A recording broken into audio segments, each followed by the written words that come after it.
Phone आवत है। हाँ बहन के हेलो। हाँ बहनी पानी।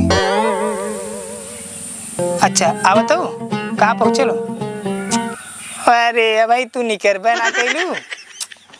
अरे बाप रे मुहूर्त तोहार 11 बजे खाओ 10 बजे था तू भाई घर है बाटू कैसे अब राखी बनबू? हाँ तू डायरेक्ट फ्लाइट से। अरे कहा कि मतलब हमरे ही अब डायरेक्ट ऑटो कह के घरे आ जा। हाँ अगर 11:01 चला जाए तो मुहूर्त खत्म, राखी बांधने को मतलब नहीं करी। हाँ बहनी देखा बड़की बहनी आ चुकल बाजार में मिठाई खरीदे था। हाँ अच्छा मिठाई ले आऊ। हाँ अरे भाई छेना ले लिया सबसे बेस्ट रही।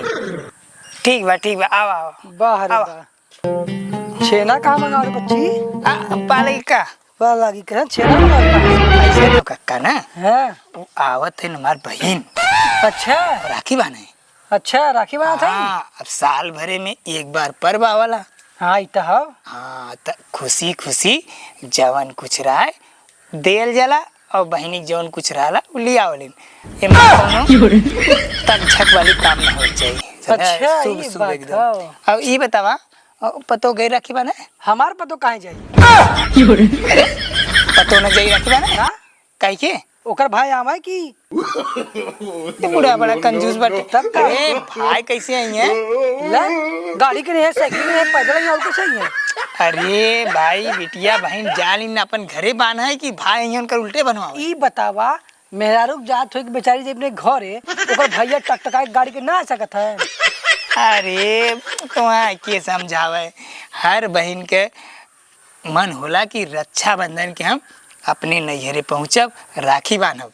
अच्छा नियम को उल्टा हुए। अच्छा ई बतावा हाँ। अगर हमार पतोहिया जाई वहाँ राखी बनवावे हाँ। ठीक है हाँ। भैया के राखी बने जाई हाँ। तो ओकरे पास पैसा रही तब ना जाई। पैसा हाँ पैसे तोरे पास ना हो?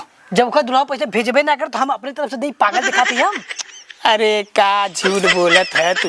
हैं राजू सरे सर तू झूठ बोलत है एकदम। कहाँ सर्रा झूठ बोलता ही? हाँ सारा पैसा तोहरे लगे आवता है झूठे कहा था कि पैसा में ना नहीं बच्ची बाटा। ना पैसा ना भेज तो लड़का भेज देना। हाँ सही कहते हम। अरे का दादा काहे झूठ बोलत है तू?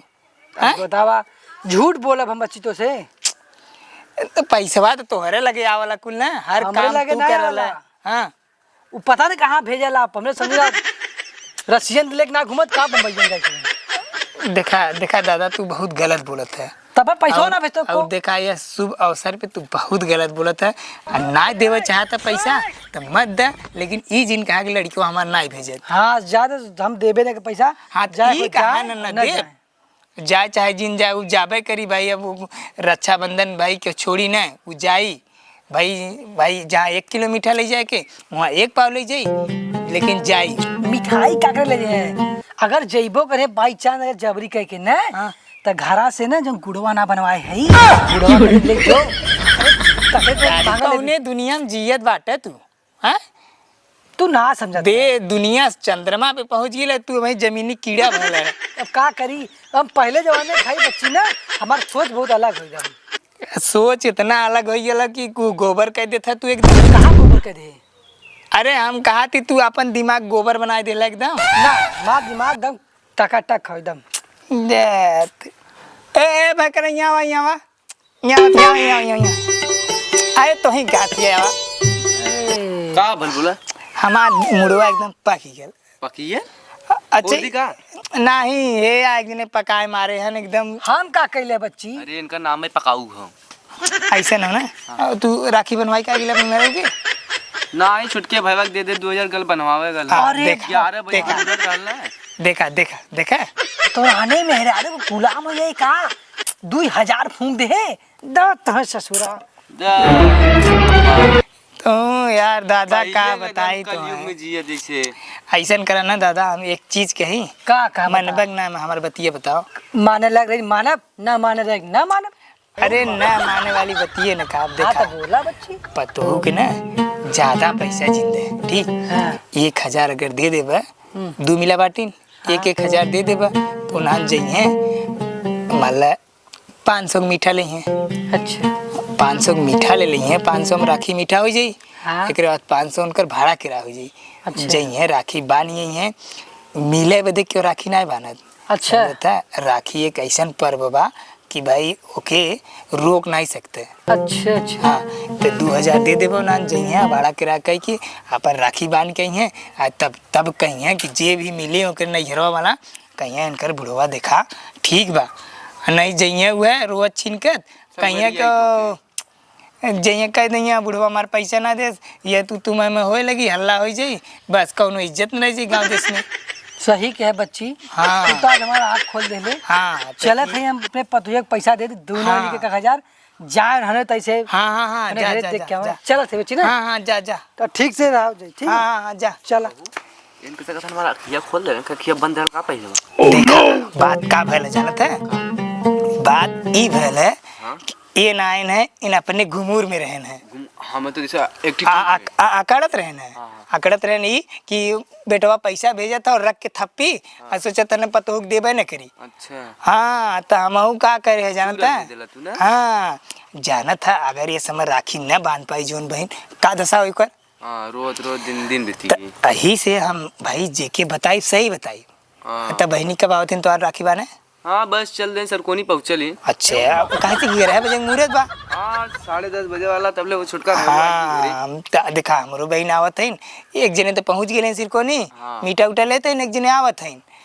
तो राखी ऐसा पर्व चीज बा कि भैया मिलजुल के सबे जिकरे पास पैसा ना बा ओके दे और जिकरे पास हो तू अपन लुटावे।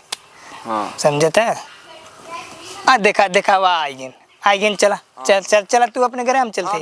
हाँ हाँ आवत है आप। अच्छा हमारे एक बात ना समझ में आवत है मनई तो ठीक बोलन मनई बहन राखी बानी आवलिन और इन्हानो तो बहन भाई होत हुई हैं इन्हानो राखी बाने जालिन कि ना जानी थी ये तो जाबे नहीं करत कतो यो भैंसिया करे भाई हो ना बाटन का गाय भैंसिन के होलन भाई बहन की नाय होतन। ये बहुत कंफ्यूजन वाली बात है। इन्हार राखी न बनवात हुई है न बानत हुई है। अब ऐसे पूछब तो खाली बो बो करी बताई है ये नहीं कुछ कैसे पूछी सरवा ये बहुत अचंभव वाली क्वेश्चन बा। हाँ कैसे पूछी? सही यार पतोहन के भेज ही परी पतोहियन चला चाहिए ना तो वहाँ हमारा नाम करी है कि हमारे ससुर पैसा दे देने का एकदम बात सही है। लेकिन हमने इना समझ में आवत हो पैसा हम ही दे परी लड़कबन सारा पैसा ना भेजा था लेकिन का करबा यार ना देबा पतोहियन के तो जब क्यों गाँव पड़ोसी पूछबो करिए तो बेचारी का जवाब दी है कि हमारे ससुर पैसा ना देन बड़ी इज्जत हमारा खराब हो जाई और इज्जत खराब करे ना चाहत है ऐसा ना ना दे सान के 1000 रुपये नहीं है सही दे चला दे कम से कम नाम तो हमार हो यार।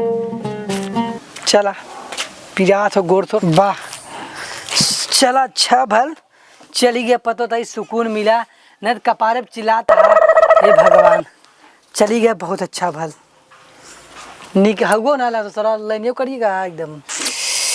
सरवा हमरे समझ ना आवत हो का भल कहो कक्का का भल बच्ची एक हम बात पूछे चाहते हैं। पूछा एक ने तू 100 बात पूछ हमसे बताइबे ना बताइबे तू भले पूछा तो पहले पूछे में हमें कुछ अड़गुड़ लगत हो पूछे बच्ची टेंशन ना लेवा करा जल्ला बताइबे ना एकदम खुला बता। देखा अच्छा जोन मेहरारू होलिन हाँ वो अपने भाई के बाने में राखी एकदम सही बात कहला और जोन मतलब बिटिया होली हाँ वो अपने मतलब बिटिया जालिन अपने भाई से बनवावे एकदम सही बात कहली बच्ची। हाँ लेकिन एक चीज हम बड़ा कंफ्यूजन बा।